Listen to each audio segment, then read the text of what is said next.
Welcome to Better Together podcast from the ministry of Cowee Baptist Church, a podcast about the local church, the kingdom, and the gospel.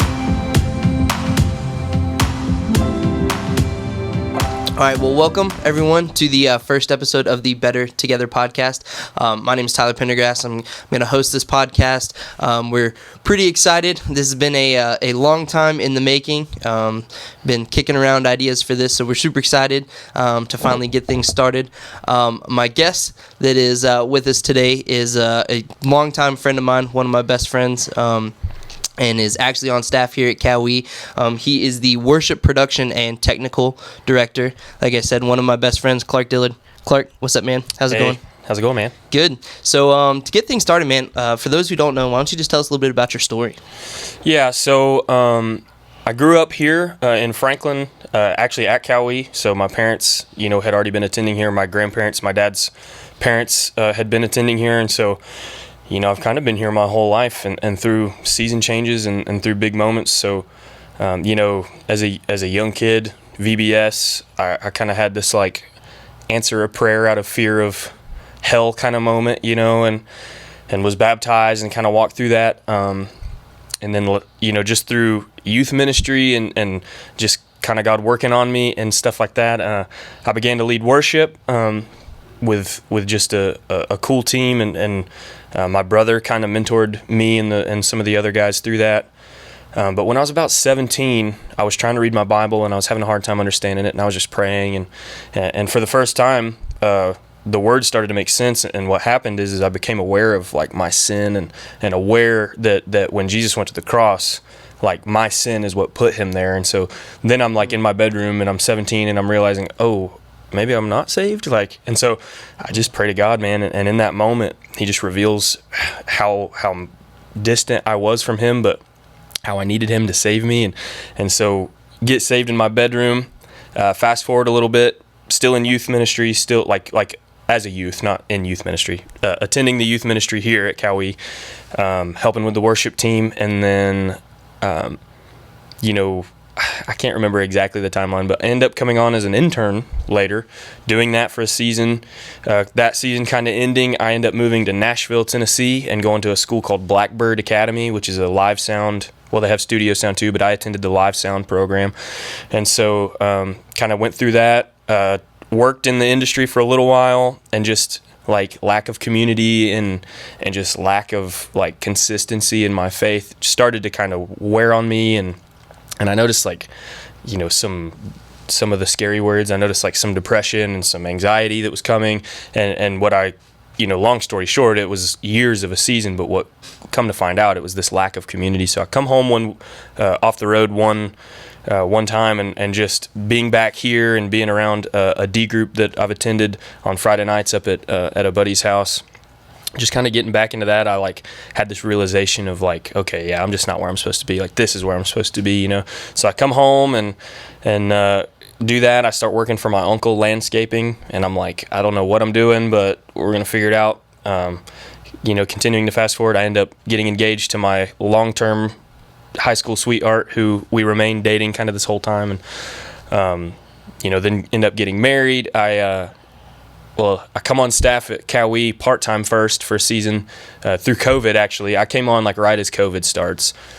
All through that season, a year later, I come on full-time and quit the landscaping thing. Me and my wife get married. We end up having our first kid. Now we've had 2 kids. It's kind of all this stuff, and so I'm I want to say I'm 3 years in here at Cowee as a full-time staff member. And my title changed. At first, it was something else, and I can't remember what it was, but kind of now I've shifted to this worship production and technical director. So I kind of I oversee some of our back end, all the AV for in-house, all the audio visual solution stuff. And so it's really neat how God has used something I went and got a degree, like a certificate degree for, but I'm still able to work in ministry. So I'm doing ministry and I'm doing life with other people, and I'm getting to be poured into and pour into other people, but then I'm also getting to use kind of skills that I learned and stuff that I'm extremely interested in to help, further the gospel, further the kingdom. So that's kind of the 5-minute version of my life. But Right. Yeah, that's awesome, man. And it's kind of cool because we're, like I said, we've been friends forever. It's kind of cool just to see how God has worked, in your life, and to see where we've grown from where we were, like serving or being in student ministry, and then growing to where we are now.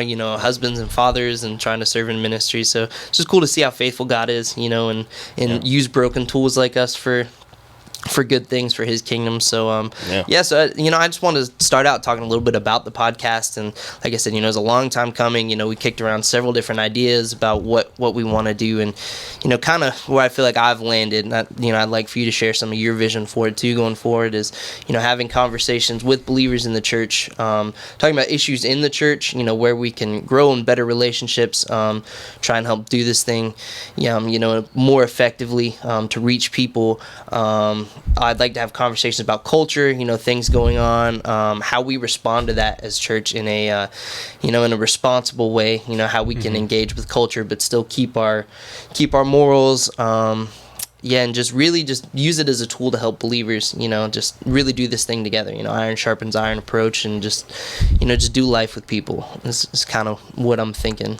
Yeah, and I think that's, when we were coming up with the title, we've used this little thing like Better Together. We've used that before, and we're just kind of shifting it into this podcast. But when we were talking about it, it paints a cool picture of like, we are better together, and we mean us as the local church, like our local church, Cowee, but we also mean like the Big C church, like the American church, well, the church overseas. Like we would love to kind of talk about stuff like that, but Better Together kind of sums up this, like what you said, iron sharpens iron.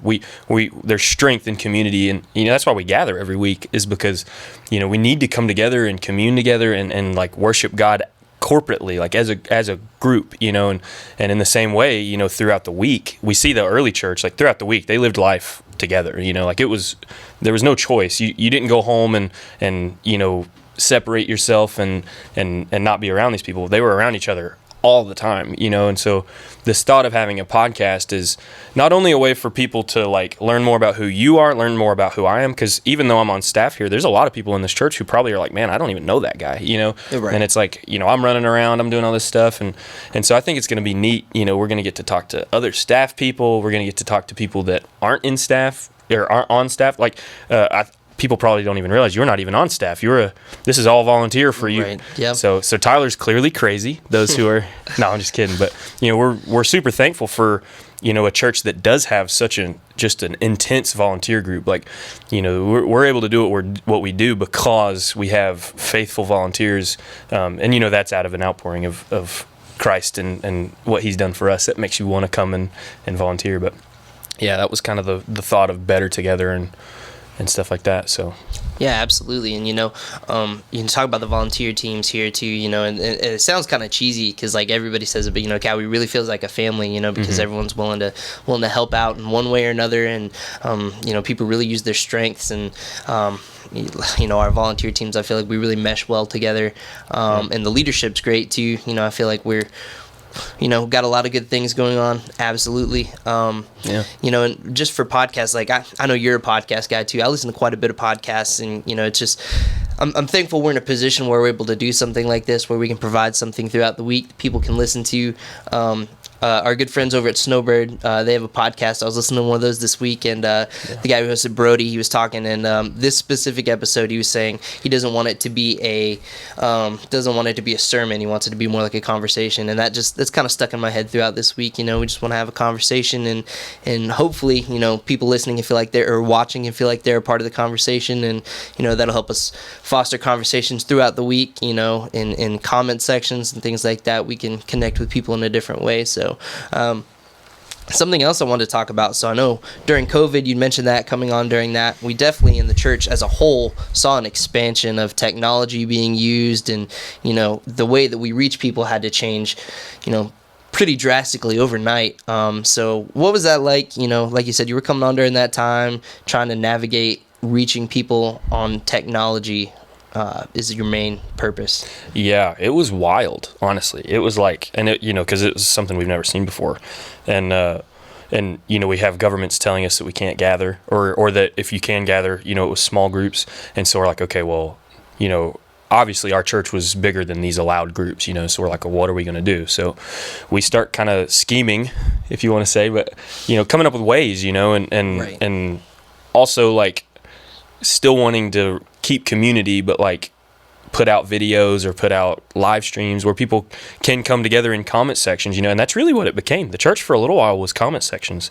So it's like a comment section church, and we birthed lots of platforms, as many as we could think of. We kind of did let's just throw a bunch of stuff out and see what happens kind of thing. So we were doing YouTube, Facebook, this platform, Church Online. I'm not 100% sure, so don't quote me, but I think that Life Church possibly offered that for people. I can't remember. I know they do the Bible app. I think that's from Life Church, but I think they did Church Online too. So it's almost, they gave this ability for a free way to host like a community online. So super cool. Another way that they were helping make things better for everyone. The Big C Church, not just their church, and so we did that. Then that live streams morphed into, well, we can gather outside. So we pulled this like an excavator, like a heavy machine trailer in, and it was like in the parking lot, and so people would pull up, and we had like a radio that you could broadcast over, so we like plugged that into our stuff, and I'm like pulling some of our install stuff apart and setting it up in our vestibule so that we can like pull cables outside. And it was intense. When we started doing those, we would get here, me and a group of other guys, we would get here at early, like still dark. For a 10 a.m. service, we're getting here at dark so that we can pull everything out, running cables, running, a whole rig basically to set up outside. And honestly, what you saw was a bunch of faithful volunteers, just like I said, showing up and making this happen, faithful band people. And I mean, I remember at one point we were doing it like in the round. So it was like the stage was 360, and it's this like excavator trailer that we're using to preach the gospel from, and sing songs of worship to God. And honestly, the church, like our church thrived through that. Like you would have expected, this just plague it would have felt like, but it really didn't feel like that. It felt like we were still continuing to grow, and we were meeting new people, and like people were coming, people were listening online, it was awesome. And it was, just God's faithfulness again at work. And so we did that for a season. And, I've talked to some of the tech guys through all this, and it's like, man, it'd be cool to sneak back outside again for a little while. But, and we still get some of the repercussions. Eventually we go back inside, and then it's like, okay, we got to wear a mask and we got to do this stuff. And, God just remained faithful, and so did our volunteers, and so did our church. Our congregation remained faithful. And now, post-COVID, we're as big, I think we're actually bigger than we were before COVID now, so it's kind of like you just see God's provision, God's hand at work. But yeah, the use of technology, it's like it partnered well, Right. Yeah. So, and I guess my next question, so going into a post-COVID world, you're still, we're doing worship services on Sunday, got Wednesday nights, talking about volunteers, all the things that we set up and help with, it doesn't look like much whenever you come in because everything's all set up, but I'm sure there's quite a process to get everything ready for a Sunday service, and then selecting music, picking that out. So what does a typical week look like for you? And then on Sundays, what does it look like setting up for service? Yeah, so typically, like Monday morning for me is come in, get sat down. I try to like get everything at my desk like right away, because otherwise I'm like, I'll just stay scatterbrained. So I like get my coffee, get, my Bible, get my notes, get whatever I want. And I'll sit down, and I'll, most of the time, the very first thing I'll do is I'll pull up both services and I'll watch through them. And I don't like watch the entire thing, but I'll click through. And what I try to do is just like look at areas where there's room for improvement, and there always is. Plot twist, there's always room for improvement, even if you're doing a great job, which I think that my team does do a great job, but if there's something that I feel like is growth area, I'll send a text out to whoever that's relevant to. I mean, I'm sure you've been on the receiving end of those. Yep. And it's not from a place of like someone did bad. It's like, hey, let's continue to grow. Here's a way we can grow here. So I'll send that text out. And the thing I'm also doing is watching myself, and I'm like, if something did go wrong, was it because I didn't do something correctly? And so I'm like, okay, this week I'm going to make sure that like I double check.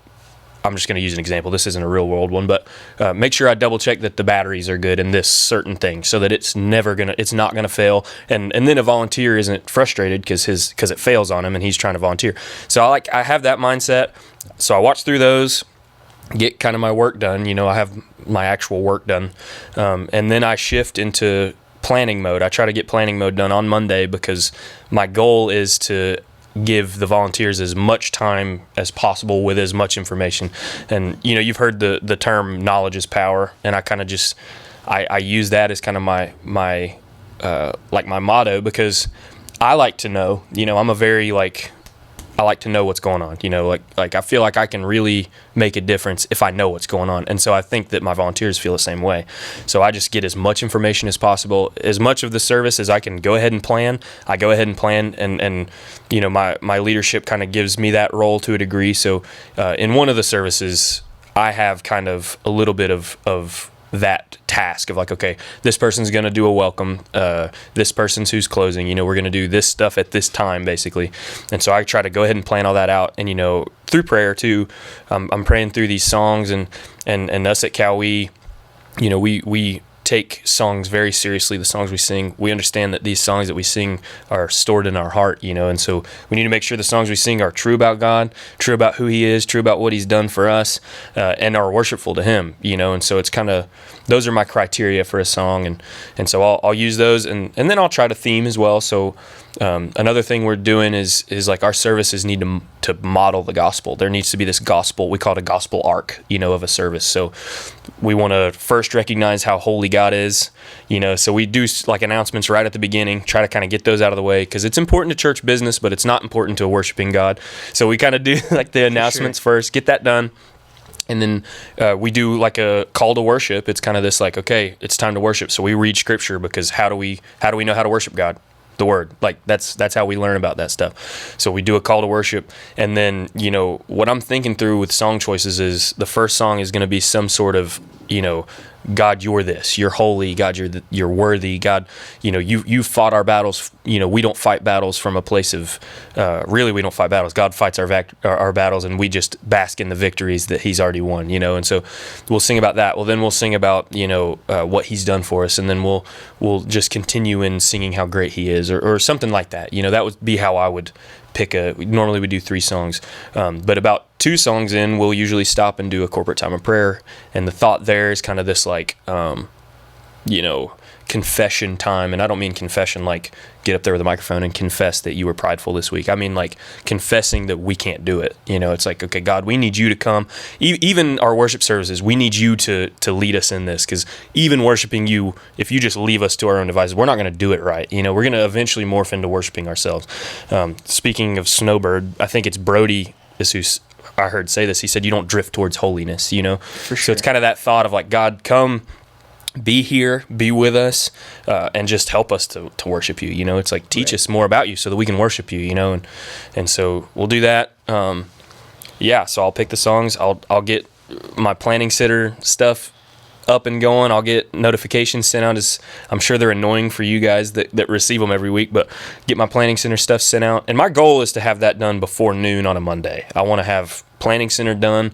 I want to know who's going to be there as much as possible, within reason. I know things happen all the time, but within reason, I want to know who's going to be there and who I'm going to have. And so then I can kind of fill in gaps where they're needed, so I do that.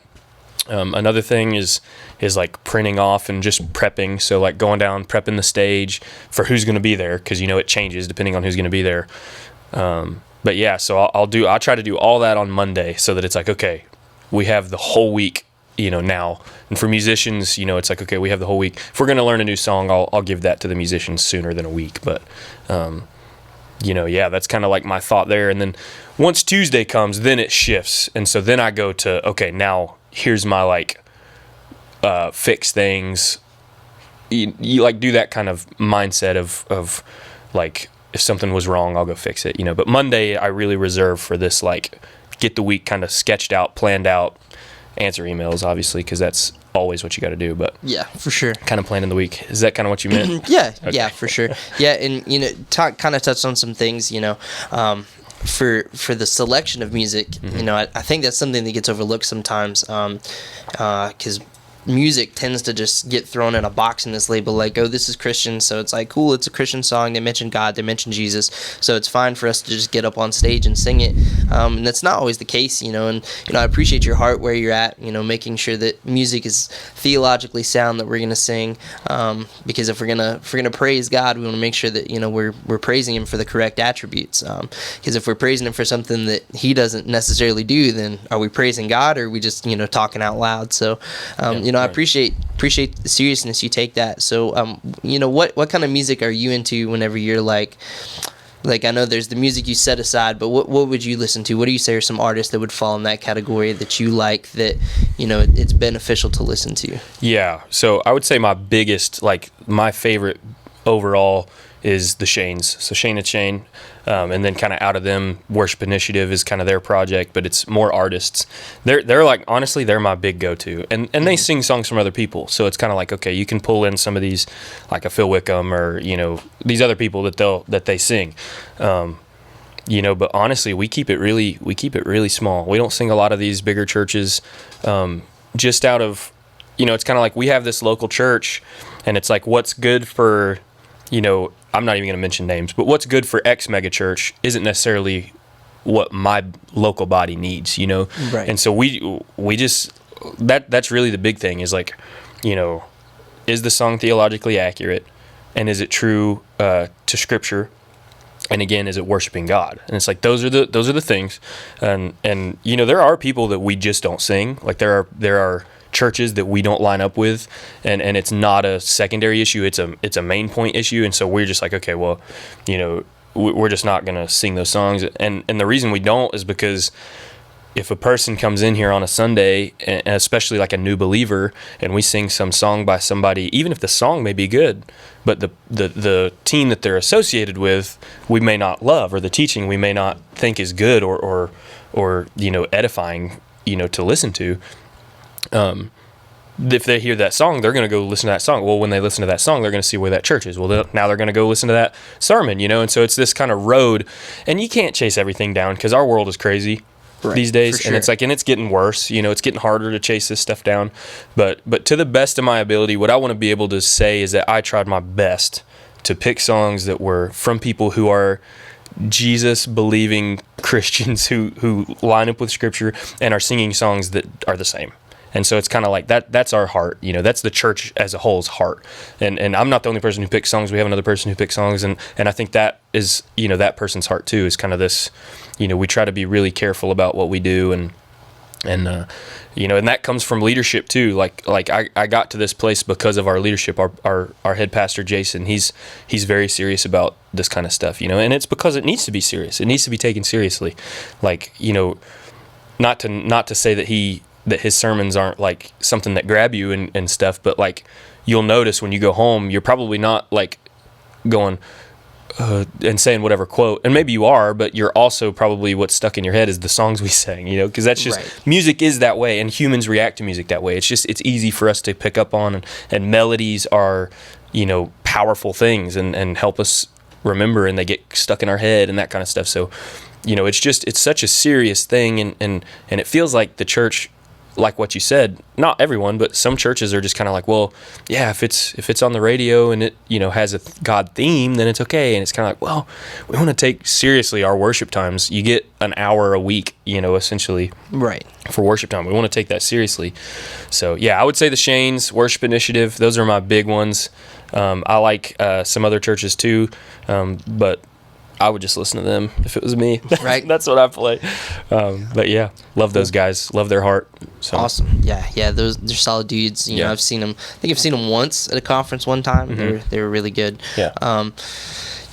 Music, I feel like, it's definitely important, and I feel like sometimes we don't, I know Pastor Jason's mentioned it, he talked about him being a good dude. He was originally our youth pastor, so we've known him a long time, but several things, I've heard him mention talking about music and the culture that we consume, like TV shows and movies, can have an effect on us, and sometimes we don't necessarily realize it, so, yeah, I think music, like you said, being catchy, and that's what you're gonna remember going home from the service. So, yeah, for sure, man. I appreciate your heart in that. Appreciate the leadership of the church and taking that seriously, because Sunday mornings are something we should take seriously, 100%.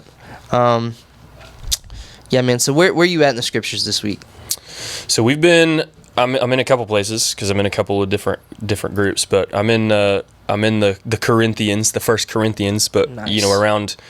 I've been camping out in 11, just where there's some interesting stuff there, and so we're all around it. But I'm in 11, kind of digging deeper into kind of culture of the Corinthian church and Paul and what he's talking about with some of this stuff when he's addressing, the church and things that are going on, and it's like, it's deep, and I have a cheat code which is called Logos. I'm sure you guys have heard that, or at least some of you, and so it's like it's kind of telling about why some of this stuff is important to that church, and there's like still a lot of pagan stuff hanging around, and so kind of making that like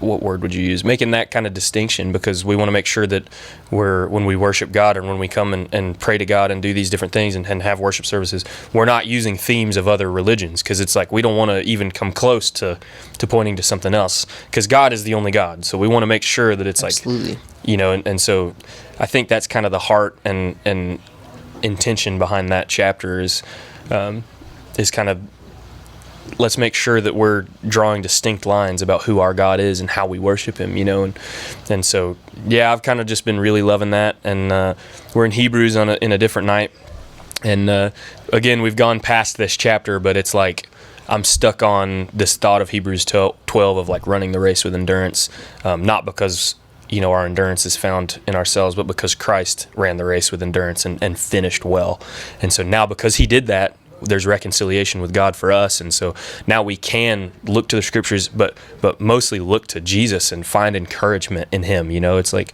oftentimes we forget that once we're saved, we still need the gospel. Like we still need to preach the gospel to ourselves, and it's kind of just been a place I'm living at. As a father, as a dad, and feeling like he's not done a great job at home. But when you get discouraged, you're like, okay, well, even if I fail at home, I can still come back to the cross, get that encouragement, and then go back home and do better. And it's like, we're good at letting guilt and letting kind of the fleshly things come in and sneak in and be like, well, you're not a biblical scholar. You don't need to be teaching your wife or leading your wife in a Bible study, I should say. But it's not true. It's like, okay, well, no, my encouragement is in Jesus. And because of that, now I'm going to go home and I'm going to do a Bible study where I'm leading a Bible study for my family and for my wife. And because that's what she signed up for, is for me to lead, and so it's Absolutely. like, so I've just been camped out in those areas, and just continuing to grow in the Word, and just, again, thankful for how far we've come, and just because of Jesus and what he's done for us, man. It's wild. So yeah. Absolutely, yeah, for sure, and just again talking about where we come, that's all full glory and goes to God for that. On our own wouldn't have got to where we're at now. So he deserves full credit for that. And leading a Bible study for your wife and stuff like that. We don't in Scripture we don't see these dudes that they hear the gospel and then they're like, oh man, now I got to go to seminary and I got to do all this stuff in order to teach people. No, we see people they hear the gospel, they hear, whether it be from Paul or any of the early apostles, man, they hear that and they just go. They go somewhere, they start a church, and that's where the whole movement starts, is just people being faithful, people clinging to truth, holding on to that, and then just putting it into action, just going and doing something with it. So I think that's something that we can take to heart today. And sometimes with technology and things are a blessing, and how much knowledge we have access to with our smartphones, it's awesome that we can do that, but I feel like you can get in our own head sometimes and be like, oh, I'm not qualified. And something we're talking to our students about this week is that we don't pretty up the gospel. We can't, there's nothing that I can add to the gospel to make it relate to somebody. Right. It's just the power of the gospel stands on its own. And it's that's where the power is. So there's nothing we can do. I feel like we get in our own heads. I think the important thing is just clinging to truth and being faithful, and just getting up and doing something. Yeah, amen. Yeah, that's really good. I really like that.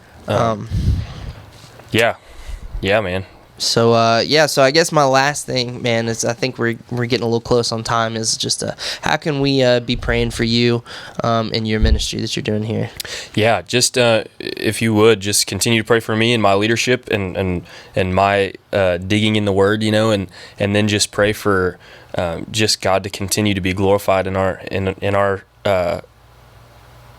services and in our efforts, I guess is a way to word it, like that God would be glorified because of what we're doing, because when we come to do it, it's because of what God's done for us. It's kind of like this, this, you call it like circular reasoning or whatever. I don't know if that's what you call it, but this whole thought of like, well, I'm going to go to God and we're going to go to God and say, hey, here's why we're here. We're here because of you. We're here because of what you've done for us. And now we're going to do our best to foster a place where people can come and learn more about who you are accurately.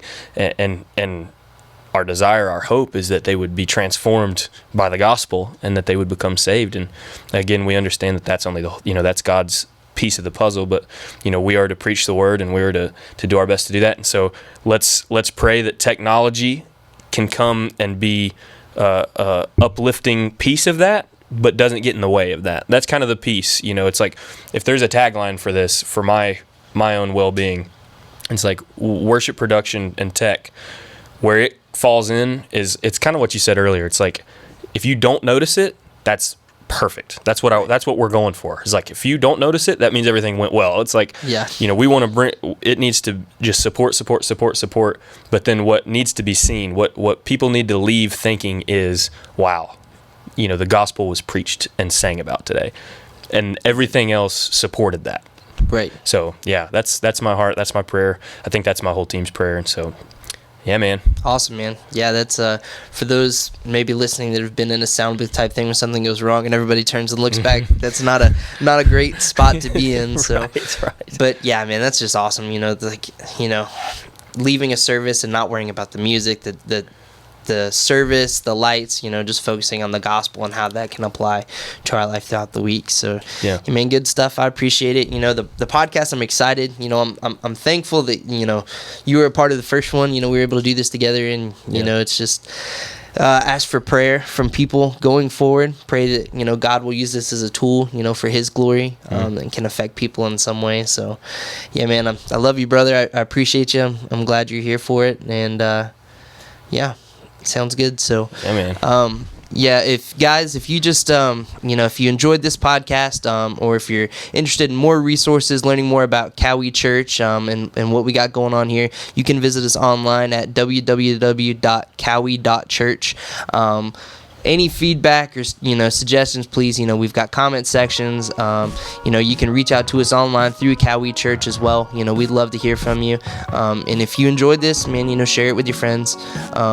So we appreciate you guys. Thank you very much. God bless.